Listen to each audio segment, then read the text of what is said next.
Harwick, Alabama, 1871. The town was small, quiet, and still scarred by the Civil War. The streets were dusty, lined with clapboard houses with peeling paint and sagging porches. The air carried the faint scent of magnolias, mingled with the tang of wood smoke and the earthy smell of freshly tilled cotton fields. The war had ended 6 years ago, yet its effects lingered in every household. Men returned from battlefields hollow and haunted. Women labored endlessly to sustain their families. An economy, heavily dependent on cotton, barely kept the town afloat. Sharecropping replaced slavery for many, trapping families in cycles of debt and dependence. The newly freed black residents navigated freedom under constant social tension, and racial prejudices simmered beneath the town's polite veneer. Life in Harwick was difficult, rigid, and defined by tradition. Any deviation from the norm attracted attention, often suspicion or fear. Out on the outskirts of town, a 2-story farmhouse stood under the shade of ancient oaks. Elias Vance, a former Confederate officer, lived there with his only daughter, Nora. Elias was tall, lean, and stern, with graying hair and eyes shadowed by grief. He had lost his wife during the war, leaving him to raise Nora alone. His life had become a rhythm of strict routines. He rose before dawn to tend his small crops, prepared meals meticulously, and oversaw every aspect of Nora's life. Every action in the Vance household followed a careful order, and there was little room for spontaneity. Nora was a small, delicate girl, with pale skin, moonlight-colored hair, and deep blue eyes that seemed to hold a quiet intelligence. She rarely left the house, and when she did, it was always under her father's vigilant supervision. Her world consisted of reading the few books her father owned, sketching in a notebook, and observing the routines of the farmhouse and surrounding woods. To outsiders, she was quiet and well-behaved, a fragile presence in a harsh world. By 1875, Nora should have been 14 years old.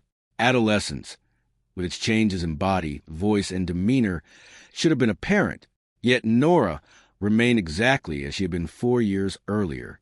Her height had not increased. Her body showed no signs of developing curves. Her voice remained high-pitched and childlike, and her delicate features were untouched by time.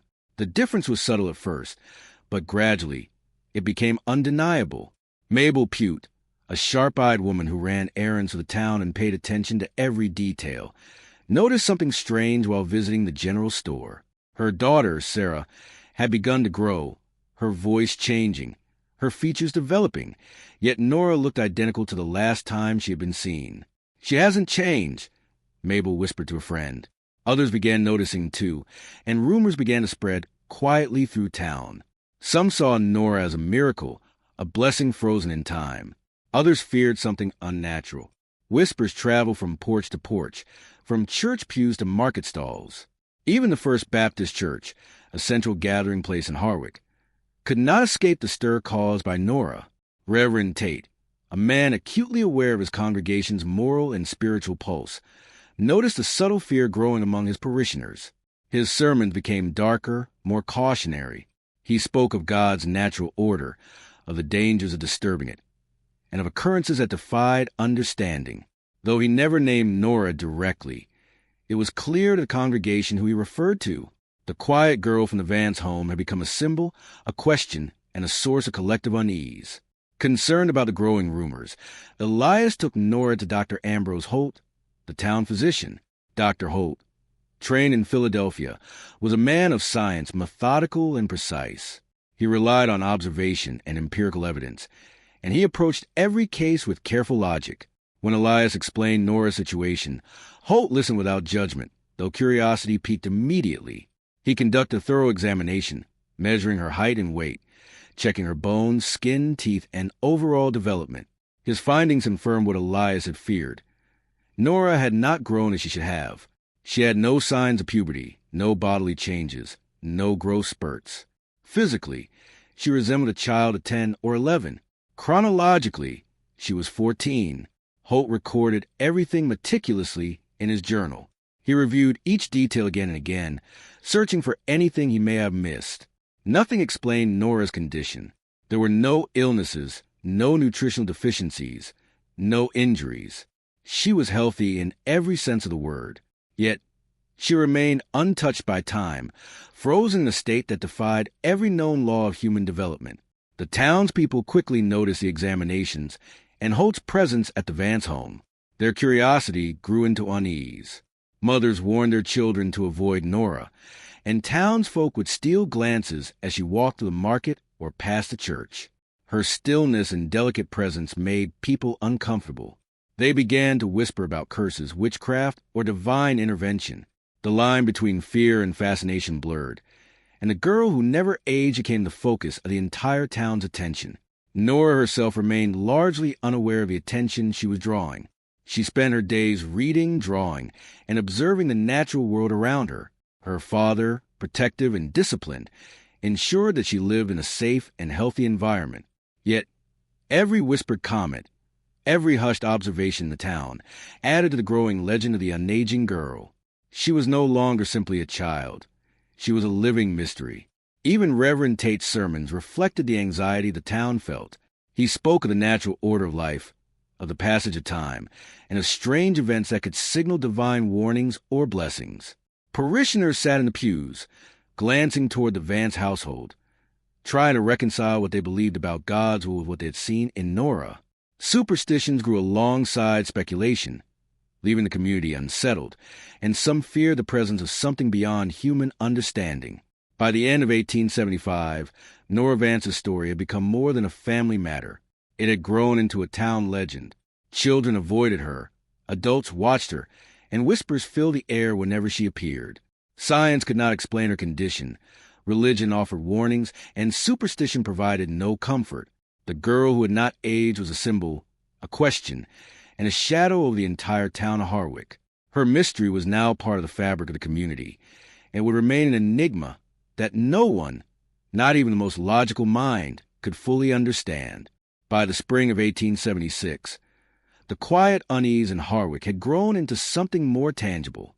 Nora Vance, still unchanged, had become a figure of fascination, curiosity, and subtle fear. The whispers that had begun with Mabel Pute at the general store spread quickly through the town. Housewives, shopkeepers, and even children began to notice the difference. Nora's peers were growing, changing, and moving toward adolescence, yet she remained exactly as she had been years earlier. The change, or rather the lack of it, was undeniable. Mabel's observation became a quiet warning system for the town. She spoke of Nora to neighbors while shopping for provisions, drawing small circles of listeners.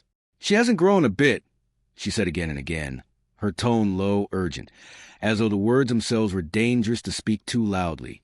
Others began comparing their own children to Nora. The difference was shocking.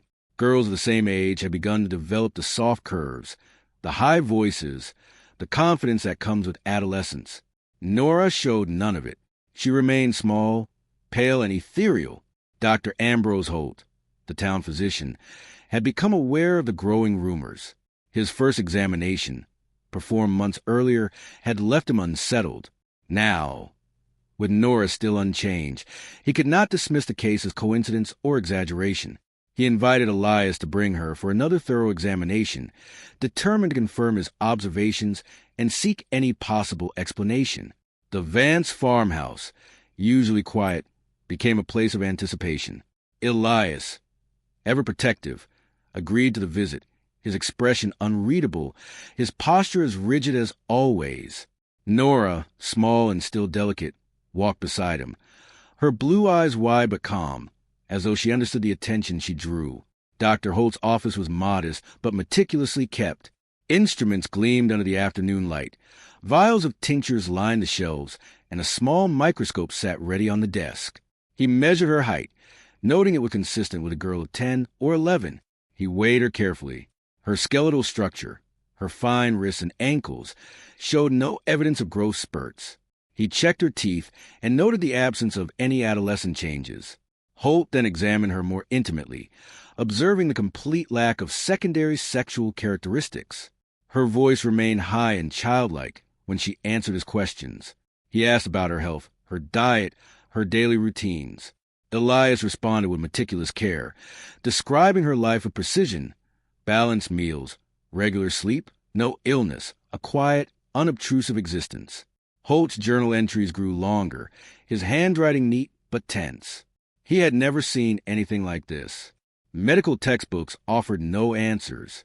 No illness, no nutritional deficiency, no congenital disorder could explain a child who had stopped aging entirely. The discrepancy between her chronological age and physical development was staggering. Medically, she appeared 11. By every calendar, she was 14. Science, the very foundation of Holt's understanding, failed him. Outside the office, the town began to take notice. Rumors of the doctor's examinations only added fuel to the growing fire of speculation. At the general store, women whispered about the Vance girl. At church, mothers warned their children to be careful around Nora, though there was no known danger. Her ethereal stillness, her unchanging appearance, made people uneasy. Children avoided her on the streets. Adults stared, sometimes nervously, sometimes openly. Reverend Tate sensed a tension in his congregation and knew he could not ignore it. His sermons took on a heavier, more ominous tone. He spoke of the natural order, of God's plan for seasons of life, and of the dangers of anomalies that defied human understanding. He did not name Nora directly, but the congregation understood. Whispers of divine warning, blessings, or curses began circulating more freely. The town, already cautious and slow to trust change, now faced a puzzle that was both unsettling and deeply personal. Some in Harwick turned to superstition. Stories began to circulate. Some whispered that Nora had been cursed, others that she had been touched by divine forces. Children called her the frozen girl behind her back. Elderly residents speculated about the influence of spirits or witches. Even the most rational citizens, including Dr. Holt himself, could not fully dismiss the possibility that something inexplicable had occurred. Yet, unlike typical superstitions, this mystery was backed by years of observation. Nora had truly not changed. Elias remained stoic, his control over the household absolute. He did not explain, did not speculate, and did not invite further scrutiny than necessary.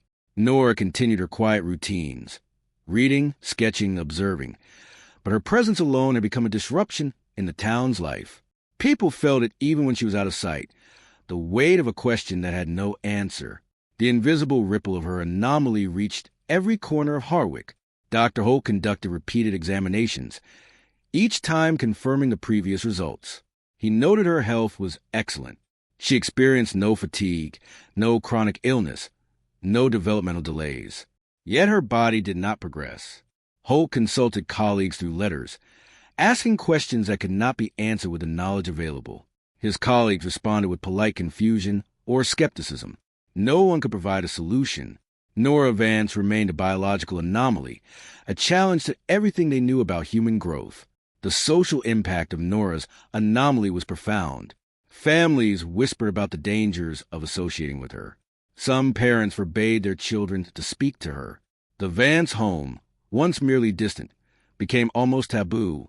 Yet, despite the fear, fascination persisted. Townsfolk watched from windows, observed from the streets, and speculated endlessly.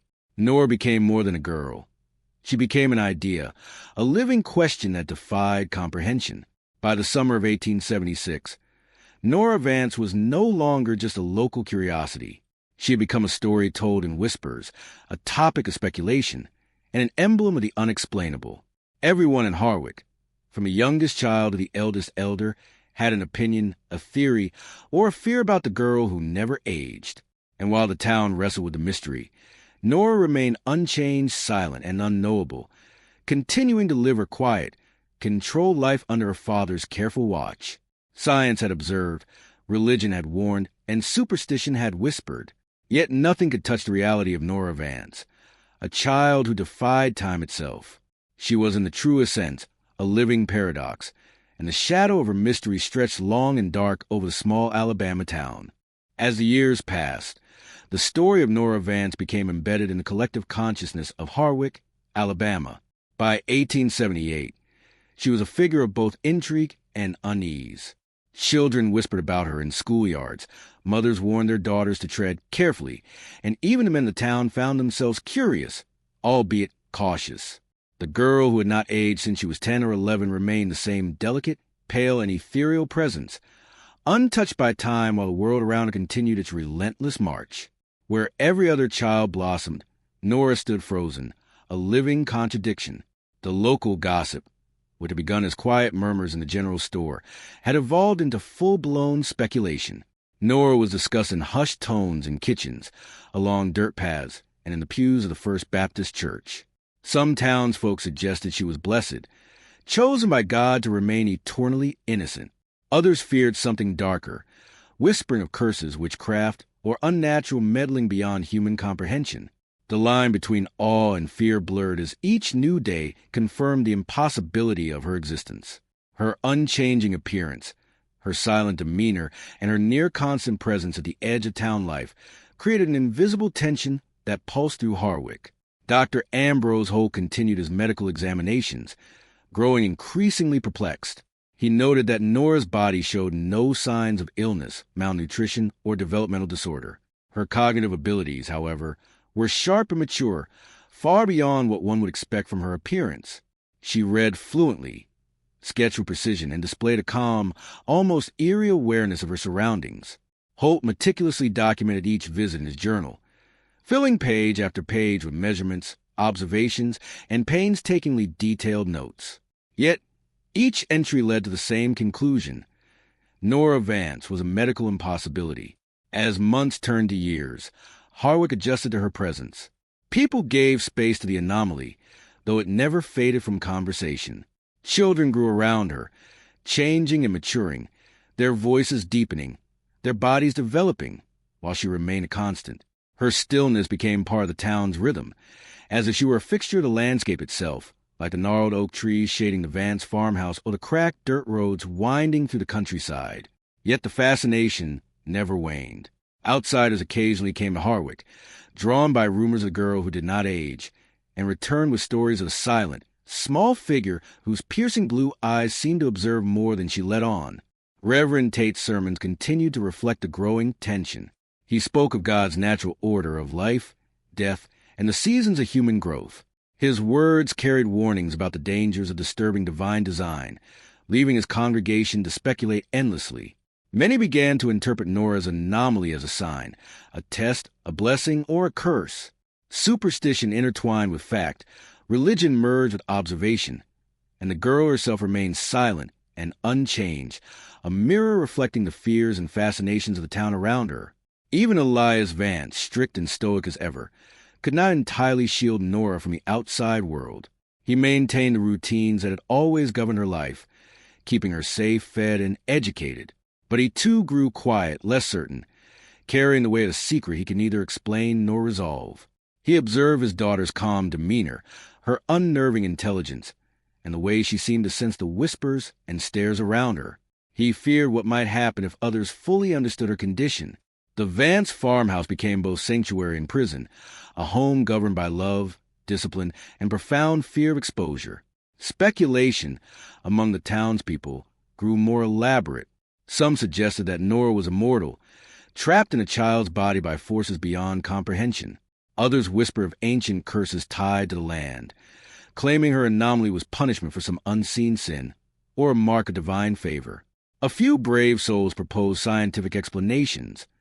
Perhaps she suffered from a rare hormonal condition or some unknown disease that halted her growth. But as years passed, these theories failed to hold water. Each observation confirmed the impossibility of her situation. Science, faith, and superstition alike offered explanations that could not fully account for her unchanging existence. By the early 1880s, Nora Vance had become more than a girl. She had become a legend. Her story was passed down in Harwick from generation to generation, whispered in kitchens, recounted by elders to wide-eyed children, and recalled in hushed tones at the general store. The town's history became inseparable from her mystery. She was a living puzzle, a question with no answer, a symbol of the limits of human understanding. Even Dr. Holt, the rational man of science, could not shake the image of her delicate, unmoving figure. He had seen hundreds of children grow, blossom, and change. Yet Nora remained fixed in time, unaffected by the world, untouchable and unfathomable. Despite her anomaly, Nora remained gentle and quiet. She never spoke of her condition, never drew attention to herself, and carried on her days with a calm patience. She read, sketched, and observed with an intelligence beyond her apparent years. Yet, the world saw her as frozen, a living paradox that challenged her understanding of life itself. Her quiet demeanor only added to the tension. She was at once familiar and foreign, a child whose presence carried the weight of unanswered questions. By the late 1880s, stories of Nora Vance had spread beyond Harwick. Travelers and curious outsiders visited the town, eager to witness the girl who did not age. They came with notebooks, journals, and cameras, hoping to document the anomaly. Some left with admiration. Others departed with fear or confusion. Regardless of the reaction, every visitor returned with the same realization. Nora was real, and she was unchanged. Her story, once confined to the whispers of a small Alabama town, began to take on a life of its own, becoming a cautionary tale, a legend, and a mystery that could not be solved. The final years of the 19th century saw the town of Harwick adapt to her presence. Nora remained at the edge of community life, respected, observed, and quietly feared. The whispers never ceased. The theories never resolved. Science had no answers. Faith offered warnings, and superstition provided uneasy comfort. Nora Vance, the girl who never aged, remained a living enigma, untouchable by time, untouched by reason, and forever a part of the town's soul. Even as the world outside Harwick evolved, railroads, telegraphs, and new industries reshaping distant cities, Nora remained the same. Her life became a reminder that not all questions have answers, not all mysteries can be solved, and that some forces, whether divine, natural, or beyond comprehension, exist outside human understanding. The story of Nora Vance ended not with resolution, but with the enduring presence of the unexplained, a girl unchanged by time, whose legacy was the enduring shadow of mystery that haunted Harwick, Alabama, for generations to come. And so, the girl who defied age, who remained forever small, forever pale, and forever enigmatic, became more than a child. She became a legend. She became a question. She became a reminder that even in a world measured by clocks, calendars, and reason, there remain things that cannot be explained. Nora Vance's story is not one of closure, but of wonder, fear, and the haunting realization that some mysteries endure far longer than any lifetime, echoing silently through the years and waiting, perhaps, for the day when someone, somewhere, might finally understand.